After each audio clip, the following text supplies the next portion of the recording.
એ એમનો વિષય છે, એમનો મારે કોઈ વિરોધ નહીં, મારે કોઈ લેવા દેવા નહીં.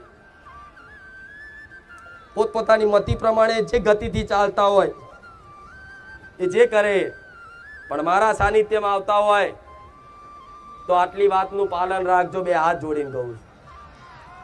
તમે મને રોજ જોડો છો, હું તમને હાથ જોડું છું. કેમ કે પછી ખોટી આશાઓ રાખશો કે માતાજી અમે 3 મહિનાથી આવીએ છીએ, અમે 20 રવિવાર ભર્યા, અમારું ભલું ના થયું. પણ 20 રવિવારમાં તમે મારી વાતનું કયું પાલન કર્યું? કહો, કોને હિસાબ આલવા જશો? કહો. જે ભાવિક ભક્ત આવી અને મારા પ્રવચન રૂપી શબ્દો કદાચ સાંભળી અને ઘેર જઈને પાલન કરવાની કોશિશ કરે ને એને મારા કૃપા ફળે. એના માટે હું છું,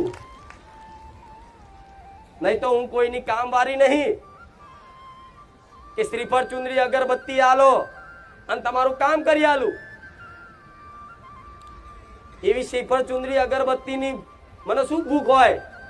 મને ફૂલના હારની શું ભૂખ હોય? એ જે શ્રીફળ ચુંદડી અગરબત્તી લાવો એ શ્રીફળો તો જો હવન થઈ જાય, ઢગલા ગાડી ભરીને ખાક થઈ જાય છે દર રવિવાર. તો મને શેની ભૂખ છે? મને ના, મને કશી વસ્તુની તમારી ભૂખ નથી. મને તમારી જોડથી કશી વસ્તુનો સ્વાર્થ નથી. મને તો ખાલી છે ને તમારો પ્રેમ ભાલો લાગે.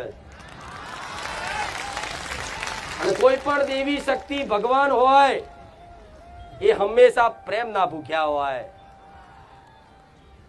કોઈ પણ દેવી શક્તિ કે ભગવાન હોય એ શેના ભૂખ્યા હોય? પ્રેમ ના. એને બસ પોતાનું માનો.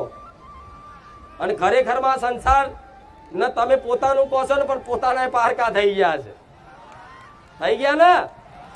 જેનો નહીં થયા હોય થોડો સમયગાળો જોઈ લેજો, આ વાત યાદ આવશે. આ સંસારમાં જે તમારા પોતાના કહેતા એ આજ કદાચ દુઃખમાં પારકા બની ગયા છે. પણ જે પોતાના ઘેર હતા ને, જે કુળની માતા, એને ક્યારે પોતાની ગણી નથી. એટલે એક વખત એને પોતાની માં કરી અને મીઠા મીઠા શબ્દોથી તમને જેવી આવડે એવી આરાધના ઉપાસના વાત કરતા આવડે કે ના આવડે, પ્રાર્થના કરતા આવડે કે ના આવડે, એ તો કદાચ મૂંગા હોય ને, જેને બોલતા ના આવડતું હોય ને એની ભાષા સમજી જાય, એનું નામ માં કહેવાય. તમારું નાનું બાળ હોય, 6 મહિનાનું કે 8 મહિનાનું હોય, પણ ખાલી રડે એટલે માને ખબર પડી જાય કે આ ચમ રડ્યો.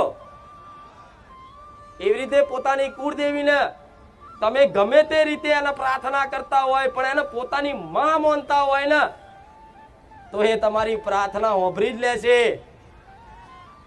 એને ખૂબ વાલું લાગશે. જો મારા દીકરાને પ્રાર્થના કરતા નહીં આવડતું, પણ ચેવી તોતડી તોતડી ભાષામાં બોલે છે. માં અંદરથી હરખા છે કે દીકરા તું શું બોલે ખબર નહીં પડતી,